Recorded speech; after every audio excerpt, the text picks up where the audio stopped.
To take a deeper dive into what happened at Arizona State during spring football and much, much more, as always, one of the best in the business with Sun Devil Source, their publisher and editor, Chris Karpman. Nice enough to join us in studio. Good to see you. Hey, Brad, how are you? Great. How is ASU football? It's interesting. You know, all these transitions, I've been through a few of them in the past. They're all very different. What I saw from Herm is they have structure, but it's a more relaxed environment. You look at Dennis Erickson, that was just a loosey-goosey free-for-all almost. You know, very like on the NFL side, but player accountability wasn't really there, and you even saw it from the get-go.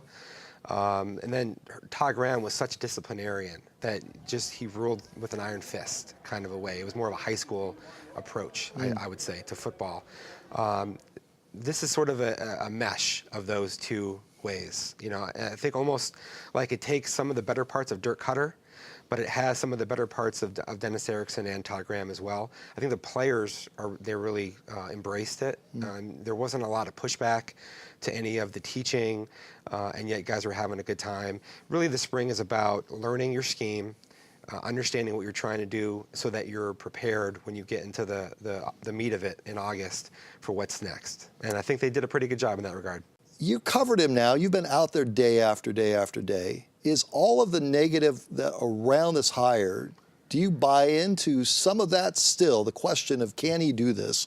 Or from your view, you know what, I saw more than I thought. So look, I think most of the frustration was with Ray Anderson more than Herm Edwards, because Ray had a previous relationship with him. People saw that as cronyism. Correct.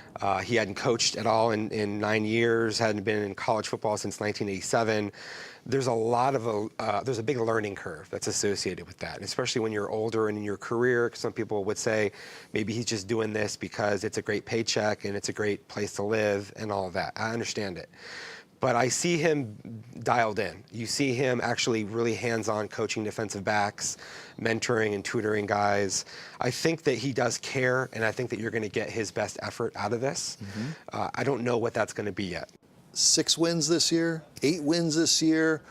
It's Herm's first season. I think expectations are kind of like, well, with this change, and I'm looking at the schedule saying, you guys kidding me? Yes. I mean, what do you look at here? You mentioned it earlier. Michigan State early is a really tough barometer, and UTSA is not, you know, necessarily a pushover it's team not a layup, no. to start the season. I think they're probably not going to be worse than last year, though. I think if they get their defense operating the way that they expect it to, when you have Manny Wilkins and N'Keal Harry, getting Casey Tucker as a left tackle to help solidify your. Eno Benjamin's a good little back. Eno Benjamin, they have good backs, and I think they'll be fine there. Offensively, they're not going to be worse. I don't really see that. Defensively, their talent level is not worse. It's just a matter of cohesively what that's going to be like. My guess is 6 or 7 wins for the team. I could see maybe 8 wins if things really kind of flourish. And in the past, you look at the first year of Erickson, the first year of Todd Graham, they overachieved because players were so happy and bought into what they were doing. And so don't discount the possibility of that happening here. Good stuff as always. Thanks for coming in. My pleasure. Thanks, Brad.